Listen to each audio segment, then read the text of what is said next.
We are continuing today on the series on essential Christianity. What are those essentials to living out the life of a disciple of Jesus? We discovered the essentials, or we explored the essentials of worship and learning and serving. And I hope you're starting to make a connection that these essential practices, they're not mutually exclusive, but they're actually connected. One doesn't build on the other, they all meld together. This is who we are. You are not, we're all a lot of things. We all describe ourselves with different words, but they're interconnected on who we are as people. And today we explore the aspect that Jesus actually addressed more than any other. Well, for literalists, he actually never used the word, he didn't use the word giving very much as he talked about our attitude toward our money. Reminded me of a story I read long ago about there was a priest and a rabbi and a TV evangelist, and they were comparing notes one day about how they did church, and the issue of finances came around, and it was the priest who said, well, at the end of the week, I go to my office and I draw a line on the floor. I put a piece of tape down, and I take all the donations from the boxes for that week, and I throw it up in the air, and everything that falls on the left goes to God and the church, and everything that falls on the right goes to me. And the rabbi said, well, I do something very similar, but except I use a circle. And I take all the donations for the week, and I throw it up in the air, and everything that lands in the circle is for the temple and for God, and everything that falls outside that is for me. And the TV evangelist, well, he smiled. I said, well, I kind of do something like that.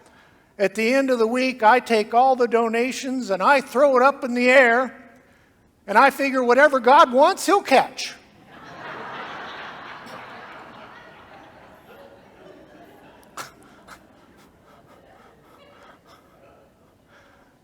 Jesus actually spoke about money and how we manage our material possessions more than he spoke about any of the other essentials, more than he spoke about anything else combined. Besides the warning that we have today, that be on your guard against all kinds of greed, Jesus also famously said, for where your heart is, for where your treasure is, there your heart will be as well. We find in the Bible that about 25% of the lessons that Jesus taught had something to do with our attitude toward money and our possessions. And I think the reason why is that because Jesus understood and understands that our money and our possessions play a big role in our lives. But when Jesus said, where your treasure is, that is where your heart is as well, what he's saying is, the place where your most valued item is the place where you most desire to be. You ever played that game in your mind, or maybe you've sat around with your husband or wife or your friends and say, well, here's what I would do if I won the lottery. Not too many times have I heard somebody, they'll make a vague reference to charity, but it'll come maybe third or fourth down the line. But it builds up a principle, and it points to a principle that and Jesus lifts this up too, if you're miserly with a little bit, you're going to be miserly with a lot. John D. Rockefeller, who at the time of his death in 1937 was estimated to be worth about $900 million. That's in 1937 dollars. He was a tither. Unfortunately, he wasn't a Methodist. He was a Baptist, but he gave 10% of his income to his church. But it was a practice that he said was cultivated in him by his mother. But he also said this. He later said, I never would have been able to tithe the first $1 million that I made if I had not tithed my first salary, which was $1.50 a week. Now, whether you call it giving or sharing resources or generosity or tithing, there's a consistent theme in Jesus' teachings, from the Sermon on the Mount all the way through to the lessons that he taught on his way to Jerusalem. That what we do with our money is a reflection of the condition of our heart. Not only with Jesus, but the Bible in general teaches us more about money, our attitude toward money, than any other topic. Again, we have to ask why. Because even today, Jesus' prelude to his parable of the rich fool still applies. One's life does not consist in the abundance of his possessions. And the reason this is so important, I think especially in today's environment, is because this is exactly where the gospel and our culture collides. This is exactly where what we learn in the Bible and what the world tells us are just butt up against each other. You remember Ron Popeil, the TV pitch man? But wait, there's more. Yeah, we still hear that today. Every day. There's more, so buy more. Your life will be more fulfilling if you just have more, or better, or bigger, or nicer, or cooler stuff. Don't we need more stuff? What we need to understand is our stuff is neutral. Our stuff doesn't care. And this is why Jesus, one of his primary lessons is, it's not about your stuff. Be on your guard, for life is not how much stuff you have or how many garages you have. And when we read this and we hear the parable, there's a connection here between the parable of the rich fool and Ecclesiastes.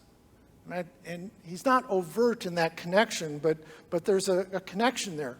In the Old Testament book of Ecclesiastes, we find a man who is devoted his entire life to the accumulation of his possessions and his stuff. And there's a Greek term for this that comes out of Greek philosophy, and it's called hedonism. It's a Greek philosophy that taught that the highest good is pleasure. And that the chief aim of our lives, the chief aim of humanity, is to maximize our pleasure and minimize pain. Now, in and of itself, that's not a bad thing. I think that's part of our human nature, until we understand that we achieve more pleasure when we have to go through pain.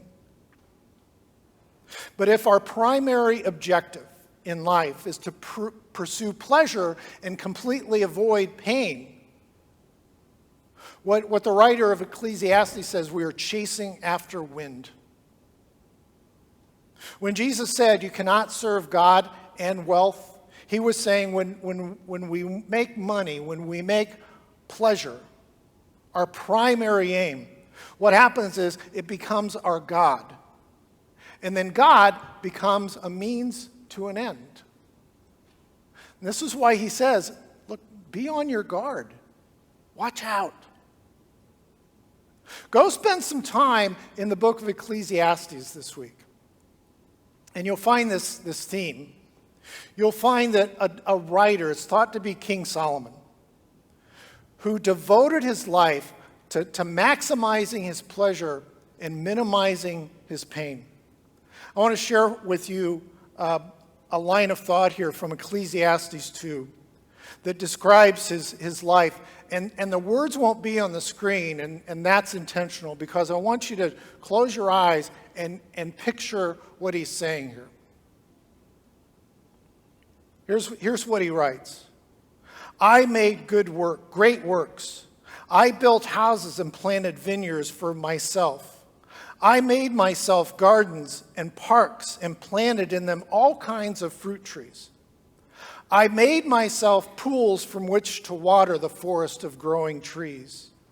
I bought male and female slaves and had slaves who were born in my house.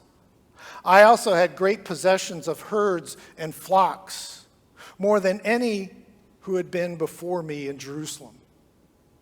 I also gathered for myself silver and gold and the treasures of kings and of the provinces. I got singers, both men and women, and delights of the flesh, and many concubines. So I became great and surpassed all who were before me in Jerusalem. Also, my wisdom remained with me. Whatever my eyes desired, I did not keep from them. I kept my heart from no pleasure, for my heart found pleasure in all my toil, and this was my reward for all my toil. Then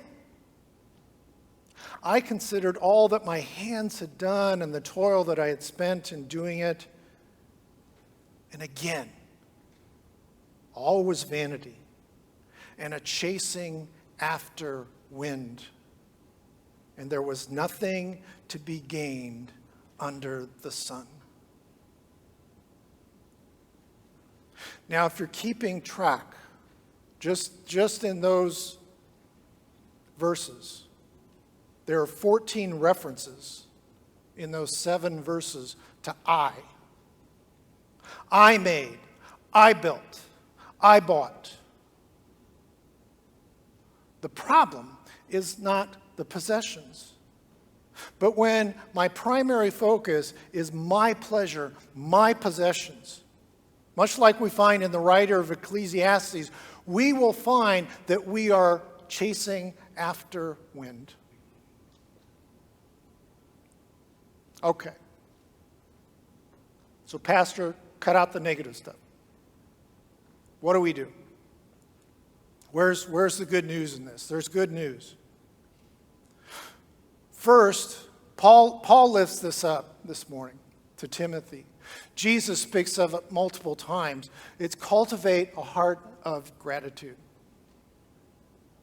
Paul points us in a different direction this morning, as he often does. He's writing, notice here that he's writing to the wealthier members of the church that Timothy is working in. And I think he's also influenced by the book of Ecclesiastes. Paul would have been intimately familiar with that book. And he tells us to turn away from the voices of culture, turn away from the voices of hedonism. And he writes this, but rather, in other words, set your hopes on God, who richly provides us with everything for our enjoyment. In other words, cultivate a desire for what you have. That's not always easy. This is a personal experience, but it's what I've got this morning. In 2012, my wonderful, wonderful wife allowed me a midlife crisis purchase of a Kawasaki Vulcan 500. And my cousin, who was acting as my motorcycle consultant as I was learning, he said, that's too small. In 6 months, you're going to want a bigger one. I got to learn somewhere. He was right. A year later, I wanted a little bit more firepower, needed something a little bit more better for the road. And so I found a Yamaha V-Star 1100. Her name is Vanessa.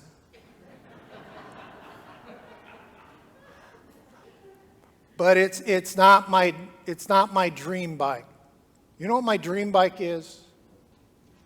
It's an Indian Drifter 1500.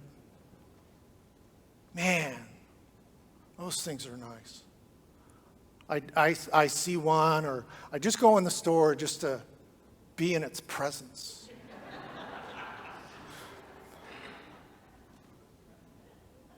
But my wife allowed me one midlife crisis purchase. And honestly, I cannot, here's my big hang up, I can't bring myself to spend more on a motorcycle than we did on our first home. Honestly. And so I have to stop and just from time to time say, I'm thankful for what I have. And I'm thankful for people in my life who keep me grounded. Adam Hamilton reminded me of this ancient truth. He writes, as you give thanks for what you have, you find contentment and freedom. You possess, this is important, listen to this. You possess your possessions rather than your possessions possessing you. There's an important distinction there. You possess your possessions rather than your possessions possessing you. So set your focus on gratitude. That time-old, it sounds hokey, but it's true, an attitude of gratitude. Secondly, live purposefully. Live with purpose. That's what I should have said. It's interesting, Paul uses, it's not a request from Paul. Paul, did you catch this? Command your people. Not ask them nicely or make a request. Command them, those who are wealthy, to do what? They're to do good, be rich in good works, generous and ready to share. And Paul outlines here some concepts that we find leading not to a life where we're chasing after wind, but by being, listen to this, rich in good works, generous and ready to share, life is richer. Life has purpose. It's more fulfilling. There's a false teaching that emerges from time to time that Christians are supposed to be poor and that wealth is actually a sin. But that's just not true. There's a biblical concept that Marvel Comics picked up long ago. You remember Peter Parker, Spider-Man? His father, Richard, famously told him, with great power comes what? Great responsibility. You know, that's a biblical concept. It showed up in this movie. It showed up in a comic book, but it's a biblical principle. It's a biblical Christian ethic. The sin is not in wealth, but the abuse of it. What Jesus consistently says is what Peter Parker's father told his son. With great wealth comes great responsibility. If our money does nothing but feed our own pride and makes us apathetic to the needs around us, then we are doing nothing for the kingdom but what? Chasing the wind. But, remember this last week? It's a big but. Came up at church council the other night. Somebody watching online brought it up. In living purposefully and using our resources to enrich the lives of others, in becoming poor, Jesus says we are actually becoming richer. Paul writes this. This is a powerful statement. So that we may take hold of life that really is life. There's a great spiritual dichotomy at work here that we learn by living it. Life that really is life is the life that Jesus went to the cross for. Life that really is life is the life that Jesus emptied himself to show us? In our worship, are we taking hold of the life that really is life? In our learning and in our serving, are we taking hold of the life that really is life? I'm reading an incredible book right now by Alistair Begg. Many of you are familiar with him. It's called Brave by Faith: God-Sized Confidence in a Post-Christian World. But it reminds me, it's a study of Daniel, but it reminds me that the church, for all its faults, for all its divisions, it's the church that we latch onto that will outlast everything. Here's what he writes: the kingdom of God is unmashable, and it has an embassy in your neighborhood that we call the local church. Don't be discouraged as you meet. Don't be distraught over dwindling numbers or a more and more hostile culture. Instead, he writes, commit to it. Serve your church family. Give yourself to it. Because when the Lord builds his church, either in numbers or maturity, through our labors, our gifts, our giving, we are being used to build the only kingdom that will last forever. There is nothing coming next. So give your best to this kingdom. It may feel small, but it is never in vain, for this kingdom is eternal and it is God's. And so in thanksgiving and praise for what God did through Jesus, who loves you so much that he gave his one and only Son, we respond so that we may take hold of the life that really is life.